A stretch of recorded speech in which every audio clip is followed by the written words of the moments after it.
Hello, everyone. I've come to give you a little update on Meals from Marlow, this project that you may well have heard of, which has been running for just over 3 months now.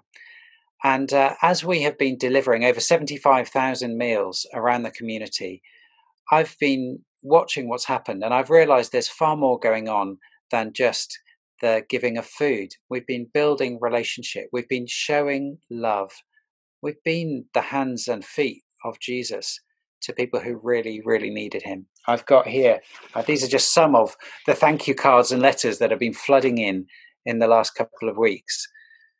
And I'm reminded of something Jesus said in Matthew 25. He said that if um, you find someone who is hungry and you feed them, or thirsty and you give them something to drink, it's as if you are doing it for Jesus himself. There's something almost sacramental about helping those who are in need. And the early church did this. We know from Acts chapter 6, there was they were talking about the daily distribution of food to those in need in their community.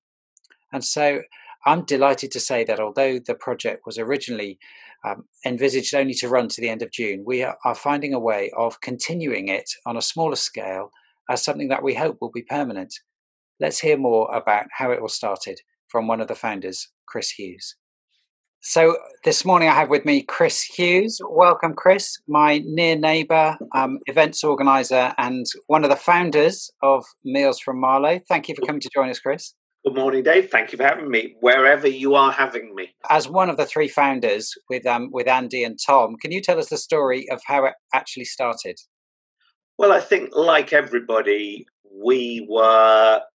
lots of people were going, what do we do? What are we supposed to do in this time? And Andy had been talking to Tom about something and said, why don't we send some meals to Wexham Park Hospital? And Tom Kerridge, who I work with on Pub in the Park, asked me what I thought, and I said, well, why not? Let's get behind it. And so we quickly got together and said, well, why don't we create a scheme whereby we can ship meals to, particularly we started talking about healthcare workers, and then we started adding groups that ranged from other frontline workers in Wickham and Slough and Maidenhead and various places. And then the Link Foundation and All Saints got involved and said, we can connect to other people that really need a meal. And the town council got involved. And it was suddenly quite a big organisation, which then started asking for fundraising, which was then hugely picked up by the kind of love and enthusiasm of folk in Marlow, great and small in terms of size of organisation, lots of individual donations, lots of big companies, but an amazing act. And of course, telling us something we already know, which is of a lovely place.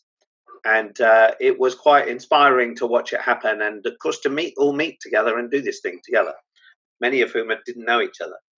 Yeah, well, it has been an amazing team to be part of. You know, we're so grateful to you for inviting us into it. And now £180,000, over 75,000 meals later, we've reached the end of the time that we set it up for the end of June, but have decided to carry on. Yeah. What was the thinking behind that? Why keep it going? Well, I think we're all very proud of it.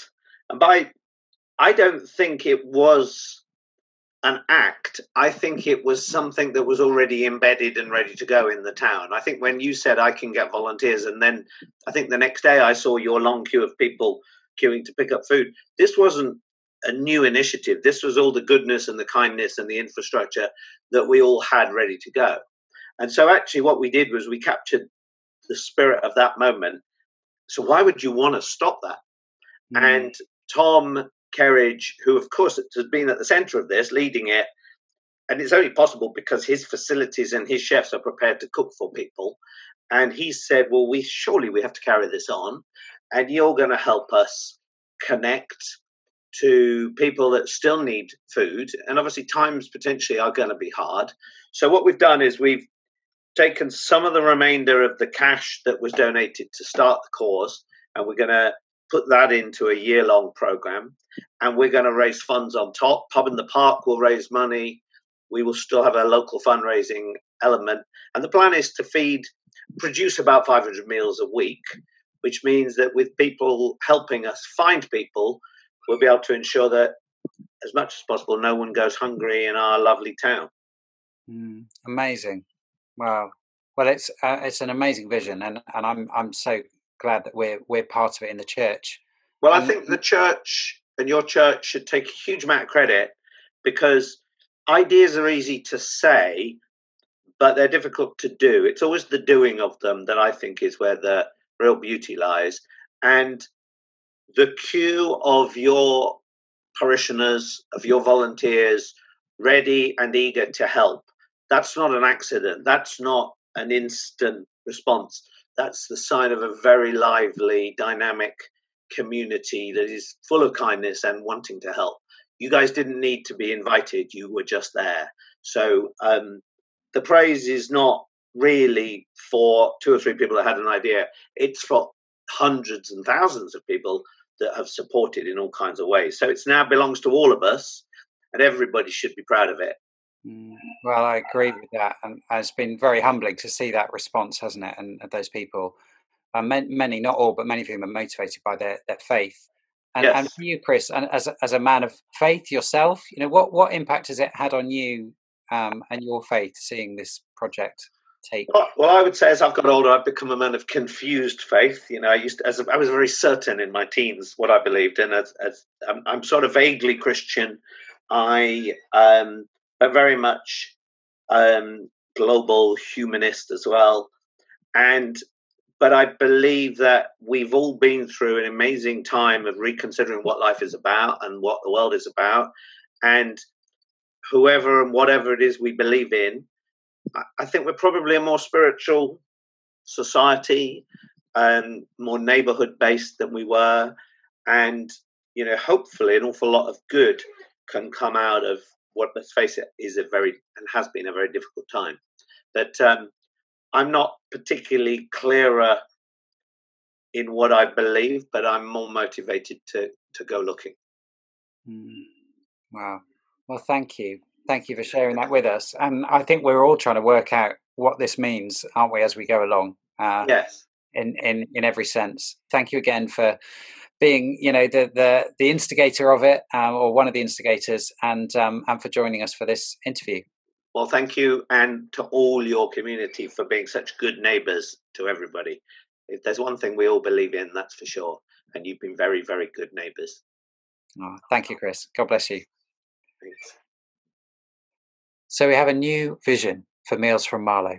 It's got two parts to it. The first is that there should be no hungry people in Marlow. This is the kind of community where no one should go without a meal. And we're not the only people working towards that, but alongside the food banks and the local businesses, we want to play our part in making sure there are no hungry people in this town. Secondly, we want to be able to share the blessing. We live in a very blessed community, and so we're going to continue distributing meals in some of the poorest parts of Maidenhead and Slough. And we are going to be delivering just twice a week on Wednesday and Saturday mornings at 9 o'clock. We're going to aim to deliver 500 meals a week, and we need people who could help deliver. So if you could play a part in helping us, even just once a month, please email us at mealsfrommarlow@4uteam.org, and together we can make this vision become an ongoing and, I hope, permanent reality of life in our town. Thank you.